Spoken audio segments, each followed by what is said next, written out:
Boy, it's September 7th, and it's episode 120, and this is a Fantasy Football Auctioneer. I'm your host, Uncle Buckets. The Fantasy Football Auctioneer is the official podcast of the fantasyfootballauction.com, the internet's only website dedicated to fantasy football auctions. You can find us on Facebook at facebook.com/Fantasy Football Auctioneer, or follow us on Twitter and Instagram. We are at Fantasy Auction. You can also join us with the All Auction Twitter community.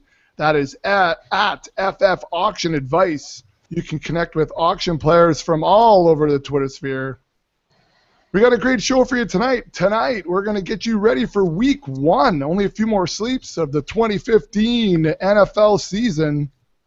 But of course, our experts, they're always here. And in fact, we are all here. This is a rarity now. Well, Slim's got a different kind of mask on. It's not the luchador mask, but that's okay too. Anyways, he's happy we finally got our tickets for the Vikes and Chargers game on September 27th. Blister, your championship prize. It's finally here. Isn't it amazing? So we really have them? Like, do you have them in your hand, or what's the deal? Well, it's an email, but I've got the actual tickets there, yeah. You do, eh? So yeah, I do. But just I two, right? them to you. Yeah, just two, yeah. Yeah. So I thought it was 4 originally. I don't know. I don't know. I think it was just quote unquote tickets and hotel. Yeah. Well, I think it's apps for 4, tickets. You know for what 2. it kind of remind me of? Like, and I don't want to be a complainer, but when you go into a league, obviously with a free league, we went in just. Whatever. We went in the league. There's going to be prizes. We went in. We won. We got the prizes. It kind of reminded me of a timeshare talk. I went to a timeshare talk one time in Vegas. Yeah. And, they promised you all this stuff, and Char and I had a few hours to kill. And, in order to get all the stuff they promised, I probably had to make $600 worth of phone calls to Vegas when I got home to set everything up. And, it was kind of painful. Now, fortunately for me in this situation, it was you that kept having to do all the wheeling and dealing. Well, that's all right. For your prize. For your prize. Yeah, I know. It was strange, yeah. So, but I appreciate your work, and I do appreciate what they did, and hopefully we got a room booked too, or no? Not yet, but he just wanted to know what area of the city we wanted to be in, and I didn't know, so. But we already talked about it. Anyways, there's just so everyone knows, there is no BP contest this year. Apparently there's something with the lottery license. I don't know. So we won't be bitching and complaining about it this year, or laughing and joking about it, whichever way it is. It was cheap entertainment for 17 weeks after. So. Yeah, that's right. All right, and to go along with those tickets, and he's trying to talk his wife into coming to that very same game. Slim, how's the persuasion going? Oh, it's going good. She's all for it if she can get it off work, but now we might not have tickets, so whatever. We'll see. Why, I don't is it know. sold out? Well, no, I don't know. I thought initially when you mentioned it to me that there was 4 tickets and we were going to go with those, but now I'll have to have tickets, but that's no big deal. We'll dial it in. So there was 4 tickets then. See, I knew there was supposed to be 4. I don't know. We're going to scout them anyways. I don't know. Different ones. Yeah. It was it's the second week in a row here we've had some technical difficulties, but Slim's going to tough it out laying on the couch with his feet up talking on his phone right now. So thanks for slugging it out for us, Slim. Well, do what I can. I don't mind. So. He literally does sound like he's talking on his phone. How'd the Jays do today, Slim? I watched a little bit. They were getting it handed to them when I watched it. They got rocked. So they did. The old green monster got the best of them. They did a couple times actually. Yeah. All right. Well, we're going to get ready for week one here, guys. So why don't we just get into it? If you guys are ready, then I'm ready. Let's cock the hammer. It's time for action. All right. So like I said, we're going to get you ready for week one. That's what tonight's episode 120 is all about. But before we get into it, Blister, we need to talk a little bit about the sponsors. We've got a not a change in sponsor, but a change in web address, right? We have a kind of a Correct. Better service, better handed for the fantasy sports for you? Yeah, Fantasy Sports for You. We've a long time partnered with them. We have a banner at the top of their website, web homepage, but they've changed their name now. It's WinTodayFantasySports.com. So WinTodayFantasySports.com, all together, one big long word. And same site though, but just a different title. Our banner still sits right at the top. If you We sign need up to through our revamp banner, that. Maybe. Anyways. yeah, we should probably touch that up. But if you sign up through our banner, they'll match your deposit. If you put in $50 or whatever, they'll give you another 50 right now. You don't have to wait for it to bleed in slowly like FanDuel or DraftKings or some of the big sites. You got $50, put it in. They'll put 50 in. You'll have 100 to play with in week 1 here. And I know the football season is probably one of the bigger seasons they have on there.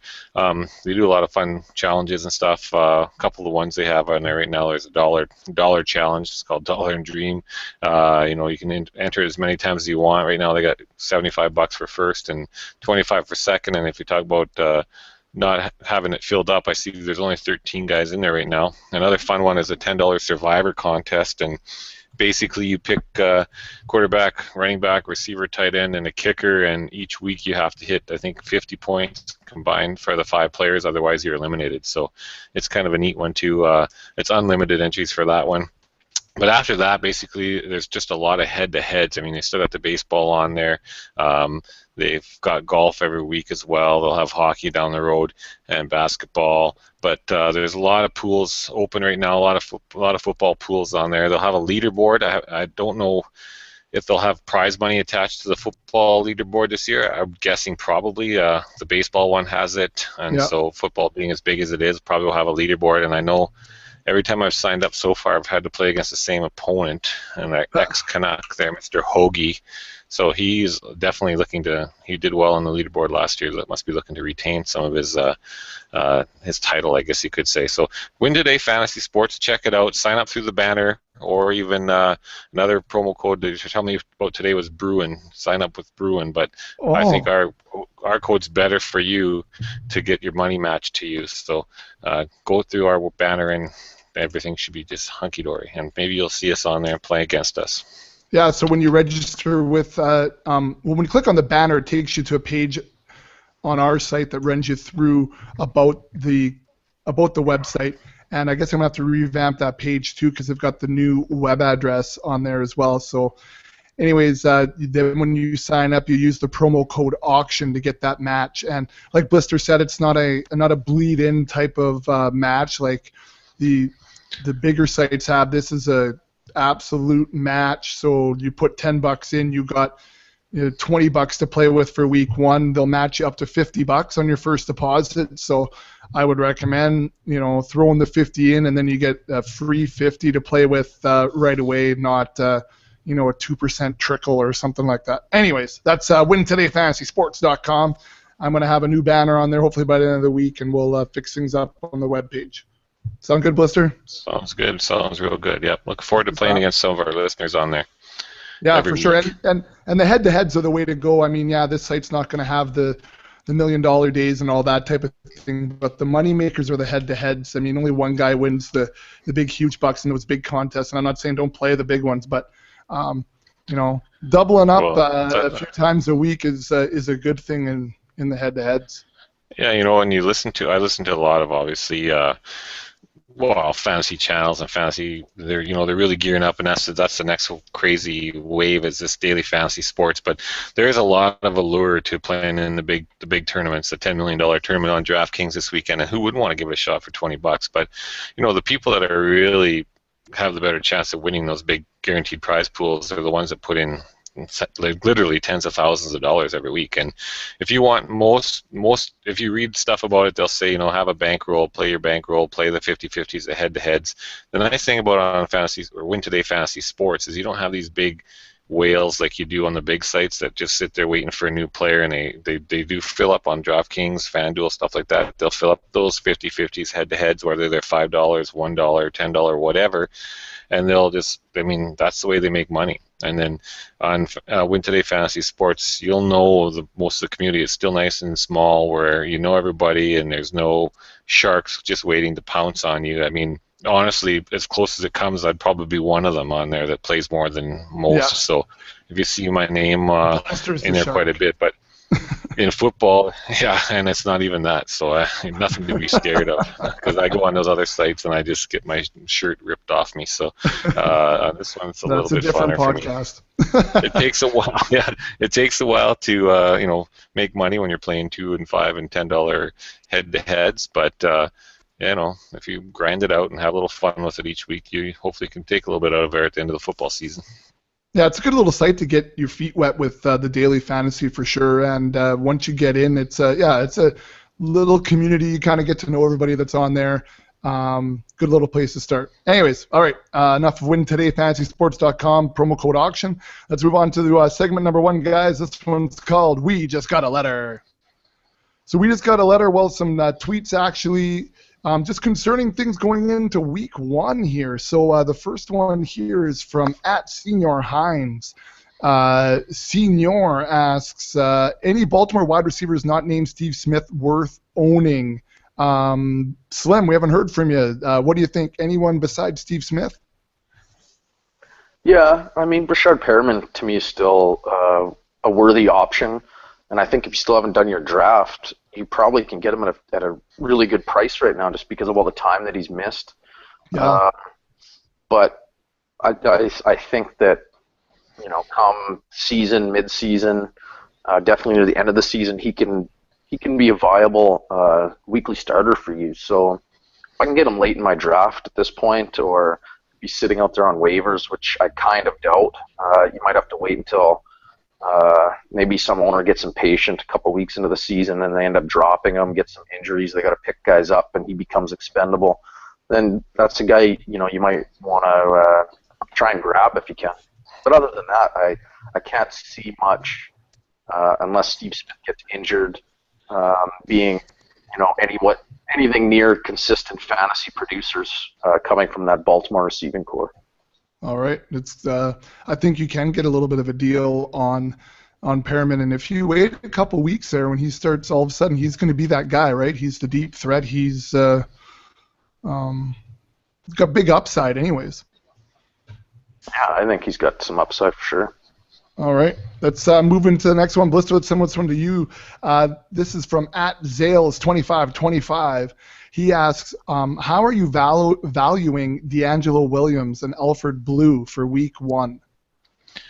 Well, I have very little value in D'Angelo Williams. I think what's going to happen in week 1 for them, they're going to play against New England, and I think it's going to be a shootout.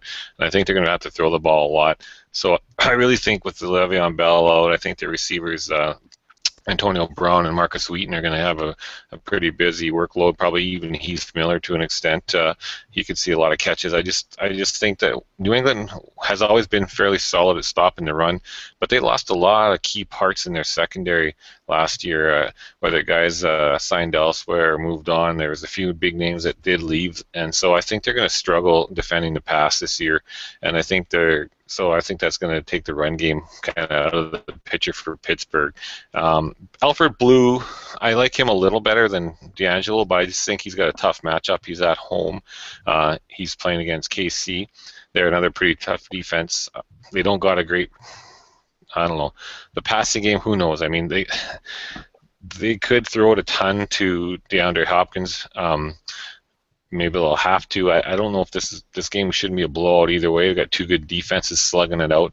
Alfred Blue could have 20 touches for about 60 yards maybe. It's not going to be too impressive, and if they do get near the end zone, he might punch one or two in. But I just think he's going to he could get points just through volume this week. So I would take him over Williams. I know in some, again, we were talking about daily stuff earlier, both the guys are fairly cheap. Alfred Blue is a fairly cheap option for you in some places. He's a bit of a gamble because they got a tough D, but he's going to get the carries, I think. Just not too excited about it. Yeah. All right, then Twitter question number 3, Slim, let's go to you. @McElligott Tyler. It's that's a new guy sending us questions. I like that. Anyways, he's asking Slim, here's the question. Will Sankey start over West or Gray this week? Yes, I believe so. He's the only guy there really who kind of knows the offense. this has become such a mess of a backfield. It was ugly to begin with, and it was one we were kind of, I know for me personally, I was thinking I didn't want any part of, especially when I saw Dexter McCluster catch a receiving touchdown in the red zone, and I think it was the week 2 preseason game. Just made it seem that much worse for me. And now with Cobb being out and bringing in West, and now working out Jonas Gray, it just seems ridiculous. So, yeah, I think he for sure starts over them. I'm trying to find on my rankings right now where I have Sankey. Can't see. I'm actually going to fire those up. I don't have the week 1 rankings listed. I better get there. Sankey as my RB 47 this week, so that tells you kind of what I. I also though have Dexter McCluster ranked this week. I'm trying to think, right around there as well. I think he'll be involved in the passing game. So because of just the uncertain backfield right now. Is it 50? Yeah, I thought it was right around there. Yeah. Anyway, so yeah, again, nothing's really changed for me. This is just one to avoid, and if you have to start Sankey, I mean, hopefully it's your flex, and you get whatever you get. All right. Well, 2 things there. Number 1, just because the preseason is over and the regular season is about to begin this week doesn't mean you can't keep coming to the website. TheFantasyFootballAuction.com will have weekly rankings on there. We're going to get some information on there for your FOB budgets, which we're going to talk about later on the free agent acquisition budgets. So we'll start talking about some of that stuff. So that'll be posted on the website as well. So make sure you're heading over to our website. Every week get yourself prepped and ready for the weekend. Just because the auction season's over doesn't mean our season is over. All right, and second thing is if you want to send us a Twitter question, on lineup questions, trade offers, those types of things, you can get a hold of us at Fantasy Auction. And remember, too, you can be part of the auction community. It's at FF Auction Advice. All right, let's move into segment number 2, guys, and there's quite a bit of news. So segment number 2 is the fantasy football news, buy or sell. So in the buy or sell, we take a look at headlines that are happening in the NFL, and we're looking at whether or not we're buying or selling, the implications of that headline. So the first one here, guys, is the Dolphins seem optimistic about Devontae Parker for week 1. So Devontae Parker played fewer than 10 snaps in his debut in the preseason finale against Tampa Bay. He caught a whopping 1 pass for 11 yards, but they're looking to see if he's going to be ready to go for week 1. He says that, or I guess they're saying that he looks great and he feels great, so he's apparently could be ready to go for week 1. So Blister, buy or sell. Now that we think he's going to be ready to roll possibly for the beginning of the season, Parker is going to be a wide receiver 2 this year. I'm going to sell that. My confidence isn't there in Devontae Parker for this year. I think it's going to be a bit of a learning curve for him, and I just don't feel that he's going to jump in and make the splash that the receivers did last year that broke out, that were rookies. I mean, I think Jarvis Landry, I still don't understand why he's not just costing you a lot more than he is in auctions and getting the respect. I mean, the chemistry is there. He had a lot of catches last year. He's going to be a PPR monster. If he gets in the end zone a few more times, he's going to be easily a wide receiver, high-end wide receiver 2. They got Kenny Stills, Greg Jennings there, Rashard Matthews is there right now, Jordan Cameron. I mean, they got a lot of bodies there. To think that a rookie can just step in and put up the numbers to get to wide receiver 2 this year with them, I don't think it's going to happen. But he's a guy for dynasty leagues for sure that you're going to sit on, and I think next year he has a much bigger year. All right, let's move into number 2. Slim, this one's coming to you. Devin Funchess won't start in week 1. So we know what's happened with Kelvin Benjamin tearing his ACL, and so now the load was going to ride on Devin Funchess, but it looks like he's not going to be ready to go in week 1. So Slim, buy or sell? I know this has nothing to do with Devin Funchess, but I thought it's relevant. Corey Brown will change his name back to Philly and then back to Corey again before the end of the year. Buy or sell? I'm selling that. Because it's like the talk of Twitter right now, right? Is that he's now Philly Brown, not Corey Brown. Did he go back to Philly? Yeah. Even right on his own Twitter, I saw it. So. Oh, I didn't notice that. Okay, well. Oh, okay. Well, that's why I bring it up. He should just roll with it. Who cares? Everyone knows him as Philly. I mean, when I heard Corey Brown, I was like, I didn't know who that was at first. So, leave it. Him and Teddy Ginn will be starting for the Panthers this week, so should be interesting. Or sorry, Jack. Sorry. It's gonna be a wide receiver situation that's gonna be fairly messy. I think there's a lot of Jericho. He's gonna be in that mix, and I think Funchess is going to play. He missed so much training camp that he's not technically going to be listed as a starter. I wouldn't be surprised maybe if he leads the team in receiving, but I mean, that's not saying much though either. So there were some good memes on Twitter about the news of Ted Ginn and Philly Brown being the starting wideouts. So it was a good read. I did see a couple actually guys with this disgustful. I saw JJ had one out there. Was that the one with Sherman? Or did you have Sherman? Yeah. No, I didn't. No, it was Richard Sherman one, yeah. Yeah, that's right. What is the one thing you never thought you'd say is that your starting wide receivers would be Ted Ginn and Philly Brown. Hopefully that's not on your fantasy team, though. Yeah. Your fantasy team, then. That's big trouble. You're done. Sounds like the Boston Pizza League.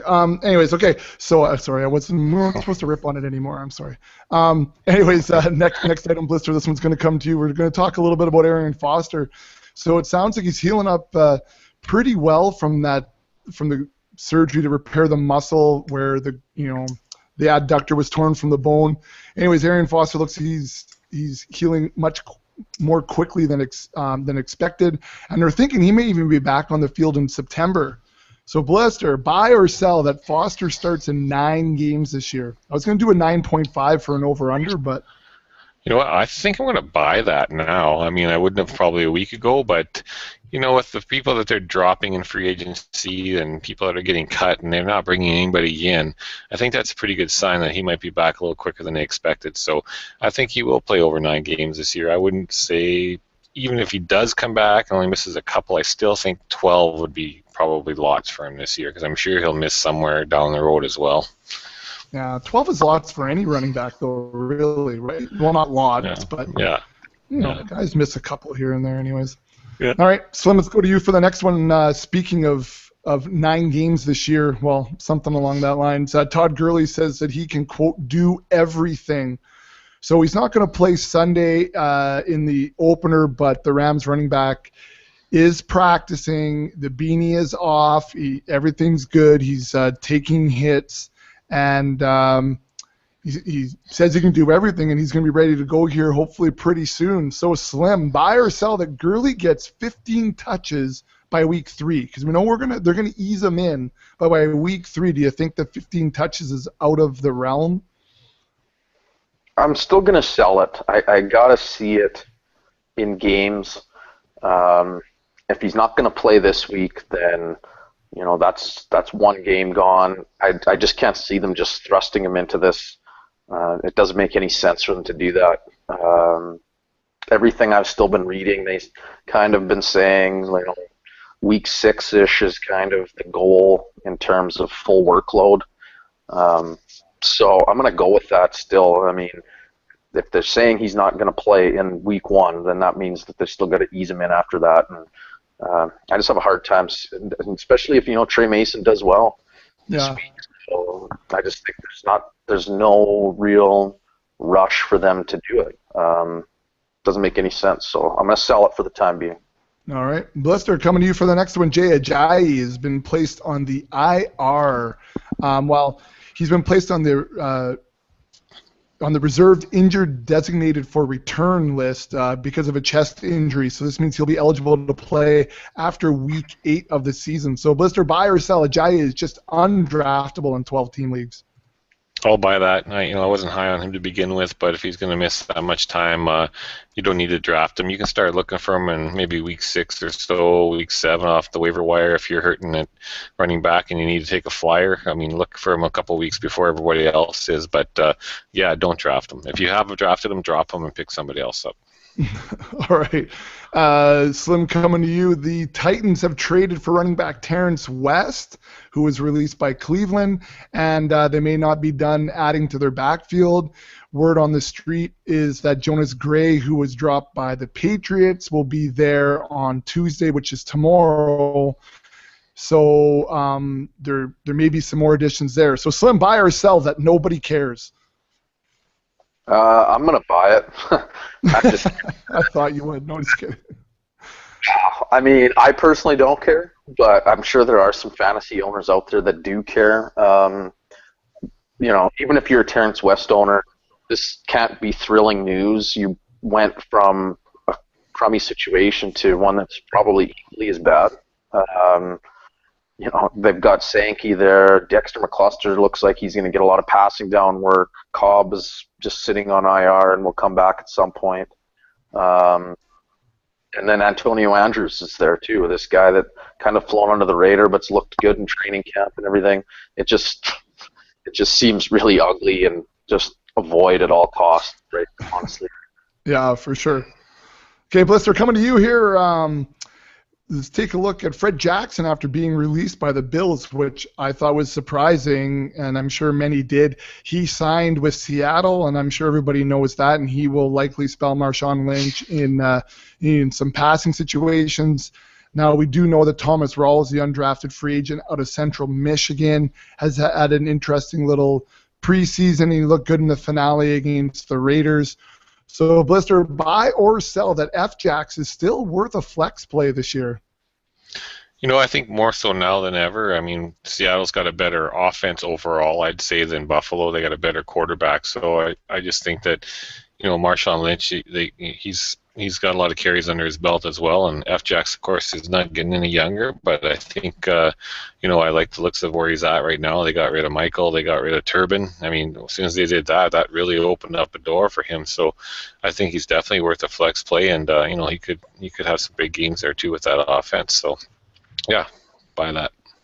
Buy that. All right, that was the last one, guys. So that was the fantasy news buy or sell. So moving quick, let's get into segment number 3. This one, I believe, last year we called Livewire. I'm looking at maybe moving the name, but segment number 3, let's just go with Livewire so I can drop a little Motley Crue and we'll see if I can't find something else in there. So these are segment number 3. It's Livewire. All right, so in Livewire, or in the waiver wire talk here, we're going to take a look at guys you should be targeting here heading into week 1 on the waiver wire. We're going to do some work on the website, too, to get some information week by week on waiver wire bids. So just to kind of stay with that auction theme, I think that's good for us. So, Slim, why don't you talk about one person right now that's maybe sitting out there in the waiver wire that guys should be targeting, especially for week 1? Well, Fred Jackson, I guess, is the guy that jumps out to me. Blister kind of touched on it. There's not a lot else out there for me right now that I'm going to get too excited about. There's some of these other guys, but to me, they're just not worth spending any considerable amount of your fab budget on. I like F-Jax in the sense that Blister said. He should get some burn as a passing down back. He showed he could do that in Buffalo. Lynch is getting a little bit older. The offensive line's been weak, so there could be games where Lynch actually does struggle a little bit on the ground. They might look to just change it up a little bit and get Fred Jackson involved in the passing game. So to me, he has the most value over just about anybody we're going to talk about, at least probably in this segment. In terms of picking up off free agency right now. Okay, Blister, how about you? And I guess a name or something we probably should have talked about in the news too, especially with the F-Jacks. I missed that in the buy or sell, but I see from the list you got someone else you want to talk about in that same kind of situation. Kristen Michael. I'm assuming you're talking about Kristen Michael right now. Yes, that is who I'm talking about. I can't believe I didn't have it in the news. Yeah, well, he's gone to your boys, so I thought I you'd know. be pretty much ecstatic over that. You know what? I think you got to keep an eye on this guy, and I probably would if you have room on your bench to bid on him now. I guess the biggest thing is as a fab budget bidding, like we were going to try to have a regular segment. Most leagues are going to have you're either going to have $100 fab dollars for the season or 1,000, and there's different rules, of course, in every league. Some places you can bid $0 and get guys, and there's different things. So make sure you know as well. We always talk about know your rules for your league and everything like that. Know your fab rules as well, because it's pretty big now, and it's always going to depend on, the guys. How much in need are you? When you pick up a guy like this, you're not going to go and drop a guy that's going to play ahead of the guy you pick up. So Kristen Michael, for example, he's a guy that if you have maybe Bishop Sankey as your RB3 right now, your flex or West, or there's a bunch of guys in those muddled backfields. He is, for the time being, he is right now too. But you might at some point be able to play this guy if he works out the starting role in Dallas. He could be in for a really big season. He is a physical freak.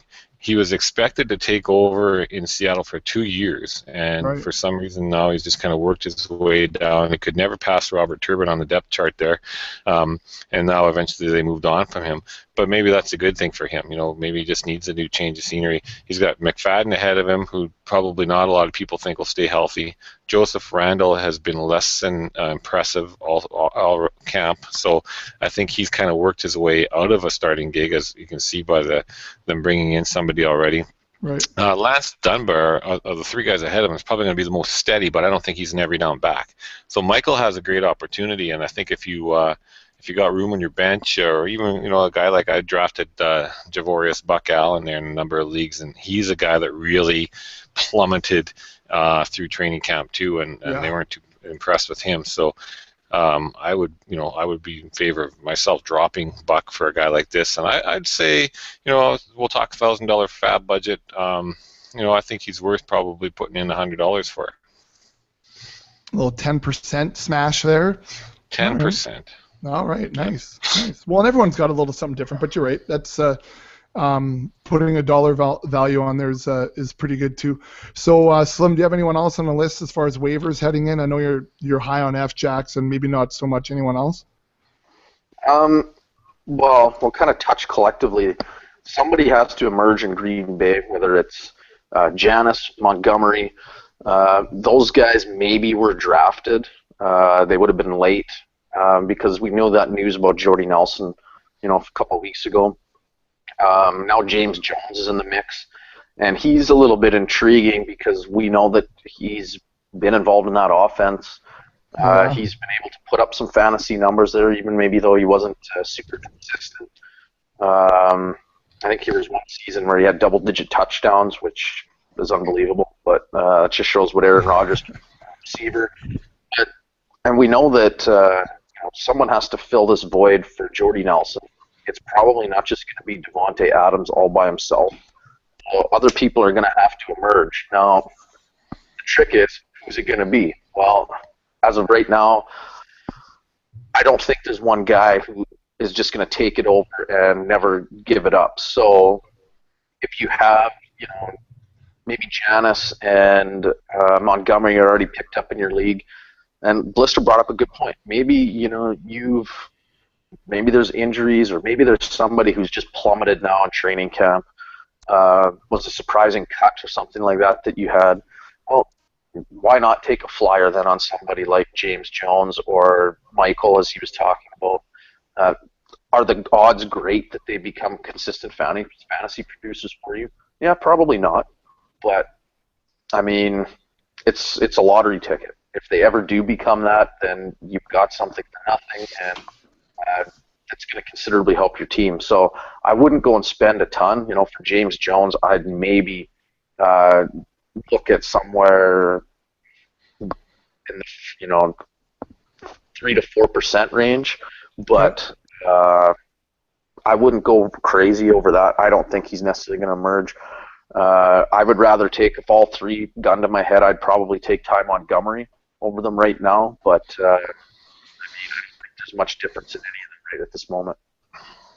And see, and I'm kind of a Jeff Janis guy, not only just because I have him in a dynasty. I just think that, he kind of fits that Jordy Nelson role a little bit more.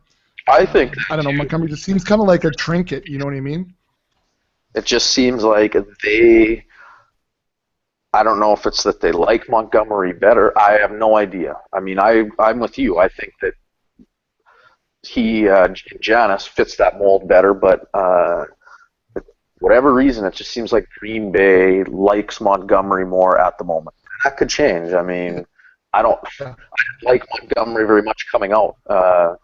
So I wasn't real thrilled. My first instinct was to grab Janis as soon as Jordy Nelson got hurt. But then as the days progressed, it seemed more people were throwing love to Montgomery, and my opinions changed a little bit, even though I still like Janis as receiver. Right. Okay. Hey, Blister, got anyone else on the waiver wire list? Well, we already touched on him a little bit, but Terrence West going over to Tennessee. It's interesting. I mean, he did good, not great. He was drafted in the third round, wasn't he? I think the third round, only a year ago. Like, he was the second year in the league now, and biggest problem, I guess, with him is his attitude's been pretty poor. I'm hoping, because I own him in a couple leagues, Dynasty and whatnot too, that this getting traded will maybe, I would hope that it would knock some sense into him a little bit and realize that maybe, the life in the NFL is short, especially if you're going to yap all the time. So I'm hoping that he can get to playing time and do something with it there. I know Sankey has not been the guy that everyone hoped he would be, and Cobb, I don't think he will be. He's on IR. That Antonio Andrews, Slim mentioned, he might be the guy to own in Tennessee by the end of the year. But I don't know. I think he's worth keeping an eye on. I wouldn't spend a lot on it right now either, but I'd say, maybe you spend $50 on a guy like that and out of your 1,000 and see if you can get him. Maybe not even that much, but it's somebody that's out there with a change of scenery, and maybe the opportunity will help him become more relevant than anybody else in Tennessee. Third round draft pick, you were correct, Blister. Attaboy. It's pretty good. Thanks, right Bill. off the top of your head. That was good. I'm impressed by that. I was trying to find exactly where he went, but I know they took Crowell undrafted that same year, and he's the one that's starting there now. They got Duke Johnson. Duke Johnson, though, everybody loves Duke Johnson. And he's a Band-Aid. He's always banged up. He's always been hurt, and he's hurt right now. So, people put a lot of faith in him. I think he's going to be a guy that can never stay on the field, can't stay healthy. So I don't know why people are so in love with that. Anyways, that's my take. Yeah, I know. If you're in the athletic trainer's room. Where do they draft CJ Spiller high? Those guys get hurt too. They still got talent, and you got to just hope that. And could be a stretch, but I think that's why they can see the explosion. But you're right. It's not good that he's nicked up all training camp for sure. But that, going back to the talent, and sure he is, not going to argue with that. But when they drafted the year before that, Terrence West had talent. So did this other guy. So did Bishop Sankey have talent. You know what I mean? He was the highest drafted running back, the first running back off the board. They all had talent coming in, but then most of them don't. They don't last. Anyways, it's too bad. Anyways, all right, we're actually gonna that's actually a good transition, because we're gonna talk about talent now, and the talent for each of you as the head-to-head battle begins. So let's move into segment number 4, guys. This one's called "This Is the Man." So it's week 1 of This Is the Man, and This Is the Man is where we pit expert versus expert in a head-to-head matchup of wits and knowledge. We take a look at guys that aren't the super obvious starts, and the guys pick who they think are going to score more fantasy points heading into this week.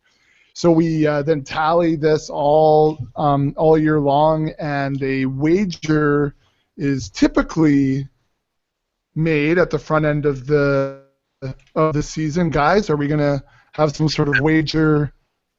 Same old Slimmy? Yeah. I think that's just a given now. We don't even have to. Yeah. A case of Blatz, wasn't that what it was? No, Whatever. Blats. Yeah. So now where are we? This is gonna be the start of our third season, correct? Of This Is the Man. we tied. At least we tied last year. Yeah, I came back from behind and tied Did it end as a tie last year? I think so. Because I think I was No losing going kidding. into it. Yeah. So. That's craziness. Yeah. A tie after Yeah. 17 weeks. Yeah. It's crazy. All right, well, guys, this is week 1 at 0-0 heading into this week. So someone could take a big jump here. So, anyways, we try not to have like who's going to score more points. Is it going to be DeMarco Murray or Jamal Charles? We try to get guys that are a little bit deeper on the list, and sometimes guys that we talk about throughout the podcast as well, because it just makes that information maybe a little bit more relevant, especially to these guys with their head-to-head contests. So we'll take a look first, guys, at the quarterback position, and I think I did this the same that we typically do: 1 quarterback, 2 running backs, 2 receivers, a tight end, a flex, and a DST. Sound good? I think so. All right. So week 1 matchup here. Here's what we're looking at. We're looking at Russell Wilson at St. Louis or Sam Bradford at Atlanta. So Blister, I'm going to let you go first because I see you already frantically trying to make proper spacing. Well, I'm going to go. I like Sam Bradford this week, not because he had such a good 1 quarter in a preseason there, but just because they're going up against Atlanta, and Atlanta hasn't been that great on defense. We don't know exactly how good they're going to look this year, but I can't assume they're going to have made leaps and bounds to, I think it was maybe the 31st defense against the pass last year, which is basically bottom of the barrel. So I'm going to take Sam Bradford and hope he lights him up because I got him in a lot of dailies. There you go. Slim, how about you? Russell Wilson at St. Louis or Sam Bradford at Atlanta? I like Russell Wilson this week slightly better. I think Bradford, the Philly offense will do okay, but I think I think they will run the ball a considerable amount, so Bradford won't have to do tons through the air. And conversely, from what we've seen in Seattle, their offensive line has been fairly weak as of right now. So I don't think they're going to have tons of success running the ball against St. Louis. So I believe Russell Wilson's kind of going to have to do it all. So I think he'll scramble for some decent yardage, as kind of always, I guess. But and then they're just going to have to rely on him to pass to whoever, I guess. Some of their inept wide receivers, maybe Tyler Lockett, Jimmy Graham, I'm sure. But so yeah, I like Russell just a little bit more than Bradford this week. You know, and I'm listening to Slim right now, and usually your mic sounds pretty good, and listen to you on your phone. It pains me to say, but we almost your mic almost sounds like we're on Blog Talk Radio, like 3/4 of the rest of the industry. I'm just typically, you know, I'm so proud of our production value. Well, anyways, I don't know why on a side note, I don't know why anyone decides that that's where they're going to host their podcast. It just they're talking on their phone, I think. Literally. Maybe. Like they phone into a phone number. Well, we only have 14 more minutes left, and it's like anyways, okay, I digress. Anyways, okay, let's go to the running back position, and Slim, we're going to go to you. Week 1, D'Angelo Williams at New England or Elfie Blue, and they're hosting the Kansas City Chiefs. I'm going to go with Alfred Blue. I think they're both ultimately flex options at best for you. Hopefully that's all you got to use them for if you use them. But like Blister, he touched on it earlier when he talked about Alfred Blue. I think Blue, even though to me the matchup's a little bit tougher, I think he's going to get a little bit more volume. I think guys like Archer will be used out of the backfield against Pittsburgh. What's probably going to be more of a shootout. So I think Pittsburgh will rely on their passing game a lot. So I'm going to go with Alfred Blue by a nose. By a nose. And also on that, on a little note here too, I forgot to mention when introing this segment. These guys had no idea the list of guys I was going to put up. I literally, as they're talking about the waiver wire, I fire up a list of guys so they don't have time to prep. This is all right off the cuff. So you're listening to live decisions, guys, not prepped decisions. Anyways, Blister, how about you, D'Angelo or Elfie? I better stick with Elf just because that's what I was talking about earlier. So, yeah, I'm hoping that maybe the defense gets him some good field position and he can punch a short one in or two from the 4 or 5 yard line. There you go. All right, we'll stay with running backs, and this one's going to go to you, Blister, first. We're looking at Reggie Bush hosting the Minnesota Vikings or Matt Jones hosting the Miami Dolphins.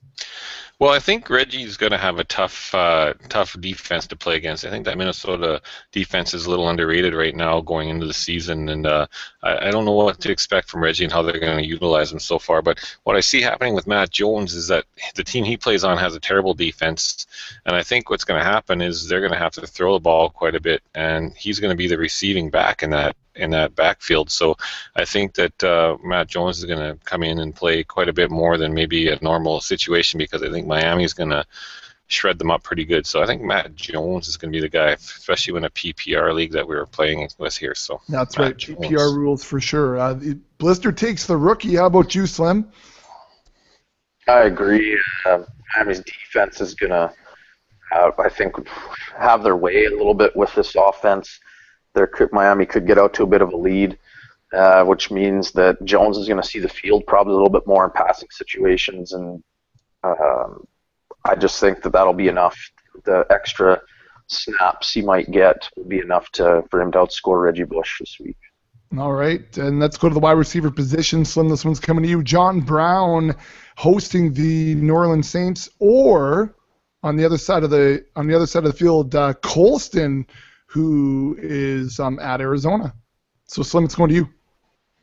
Yeah, this one's close because this is where, to me, this group of guys, once you get to about wide receiver 30, it was just a group of guys that I feel like are going to be separated by like maybe a point this week. There's going to be about 10 of them, and these guys fell in there for me. I'm going to lean towards John Brown because of his big playability.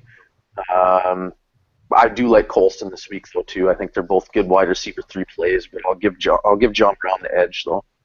All right, how about you, Blister? You're taking Colston or Brown?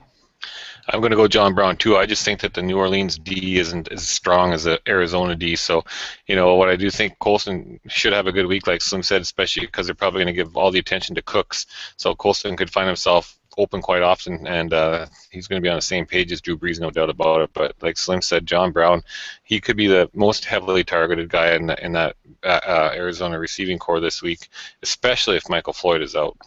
Yeah. Mm-hmm, yeah. Mm-hmm, yeah. Mm-hmm, yeah. Okay. That's the right Floyd. There you go. Yeah, that's the right Floyd. Don't ask me about the trade. Let's go. Sorry, Blister. This one's going to you. Staying with wide receivers, let's take a look at Stevie Johnson hosting the Detroit Lions or Ruben Randle at the Dallas Cowboys.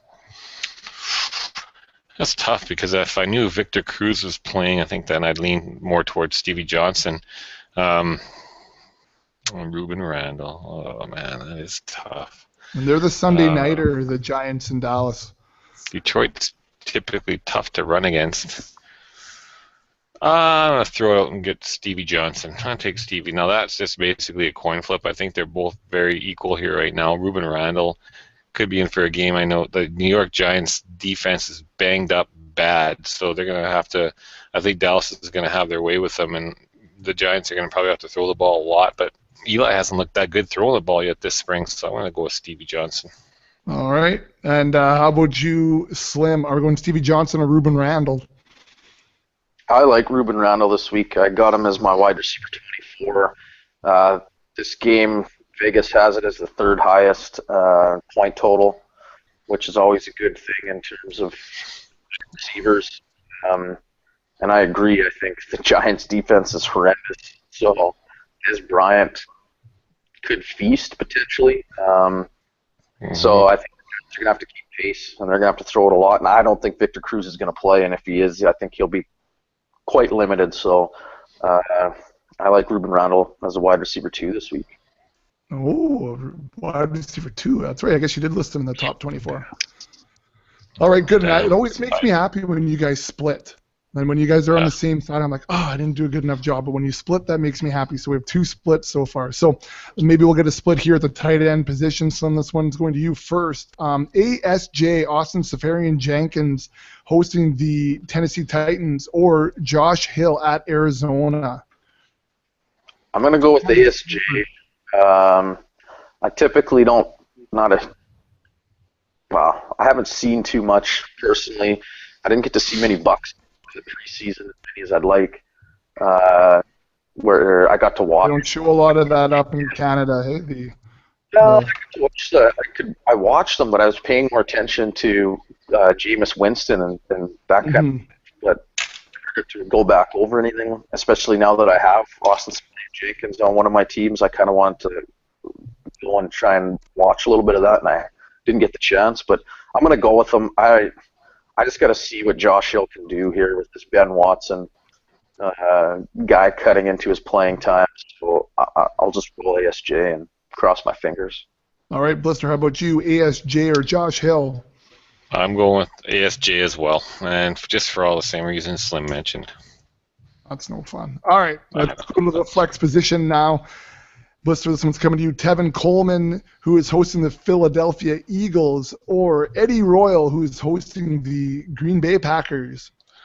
You know what? I like Eddie Royal this week. I think he's going to get a lot of targets. Alshon's, everyone is assuming he'll probably play, but, I mean, he hasn't played anything for quite a while. Eddie Royal himself is a bit banged up, so is Marcus Wilson. But if Alshon does play, I think he's going to be limited in the number of snaps he plays, and I think Eddie Royal is a potential PPR monster this week and a real cheap play when you're playing in the dailies, so he might be a guy that's jumped quite a bit. I intentionally didn't put the Alshon Jeffrey info into the news stuff because, he'll probably play. So anyways, Slim, how about you, Tevin Coleman or Eddie Royal? I'm going to go with Eddie Royal, too. I don't know how much Tevin Coleman gets used this week. If they're getting beat down, then it could just be Julio Jones and Roddy White. But, I think the Bears' defense is going to be bad enough that it's going to keep the passing game viable. And there's no one else opposite of Alshon. So like Blister said, could be some targets. All right, and then we're going to go to the defense, the DST. Slim, this one's for you first. The Minnesota Vikings at San Francisco, and I love to play the matchup here. Or is it San Francisco hosting Minnesota? Two ugly matchups, right? You know what? I'm going to go with the Niners. I'm going to go, and this may be a little bit of a homer pick, but I honestly don't think they're bad on defense as everybody else thinks. Yeah, it hurt. They lost a lot of guys. Bowman looked good, though, coming back. I mean, their secondary wasn't that great last year. I think they'll be just as good as last year. And pass rush-wise, Aaron Lynch has looked good. Eli Harrell's looked good. Holden Smith, obviously, but they still got guys that can get after the quarterback. So, I think they can still make enough plays to score some fantasy points. All right, and how about you, Blister? Are you taking the Vikes or the Niners? I'll take the Vikes. A split makes you happy, and hopefully I'm right. I kind of like the Vikes this week. I mean, I don't know what the Niners are going to have to. It'll be interesting. Is it the last game of the week? Late game Sunday night or Monday night? Monday night. Yes, that's right. Hey, Slim. Yeah. You'll be tired at work Tuesday, Slim. Oh yeah. Always am. All right, so let's just quickly recap what we have for week 1.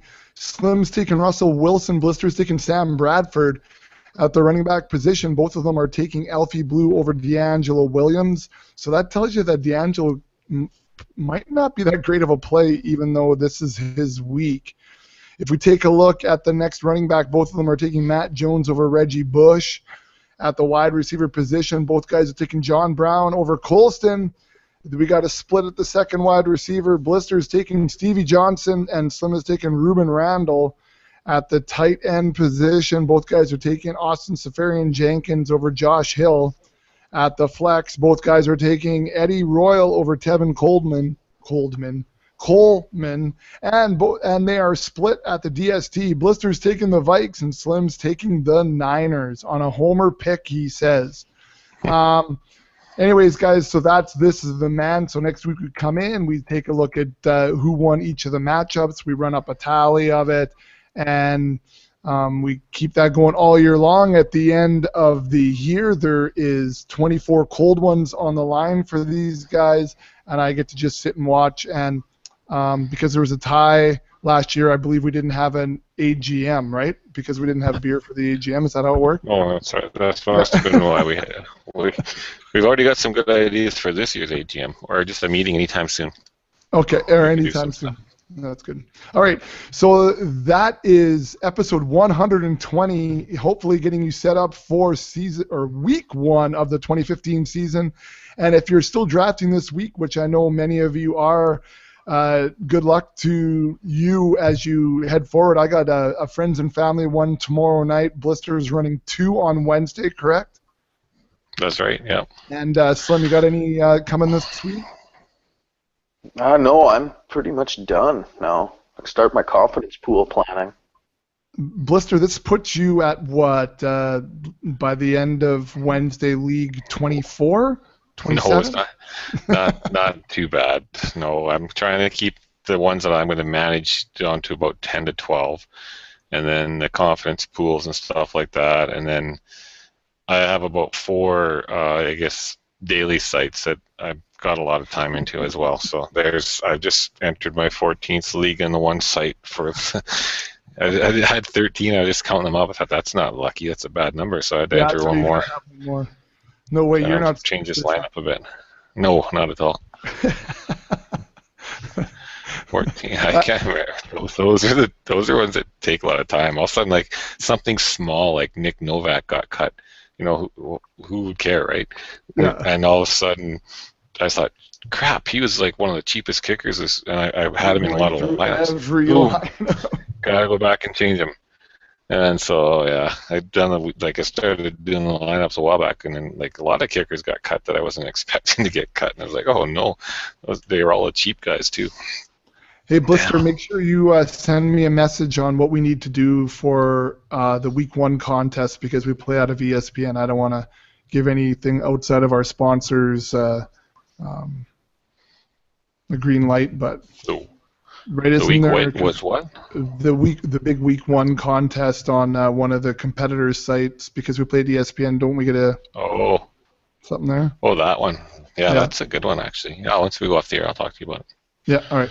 Secrets. All right, so Slim, hopefully next week we've got your mic figured out. Actually, I think I enjoy the Luchador mask, though, better than the blank screen here. The Luchador mask was wicked. Is that right now? Pardon me? Is that what's up there right now? No. I wish it was. It'd be wicked. I'm just saying in general, your Twitter avatar I do enjoy. I was asked by the other luchador to remove said video from the social media, so I did remove it. Yeah. Okay. I should have thought twice about it when I posted it. He's got a mask on. Who knows it's him? I guess his Twitter handle gives it away, but. This is true. Yeah. Anyways, and for everyone else, let's see when it's springtime in the Rockies.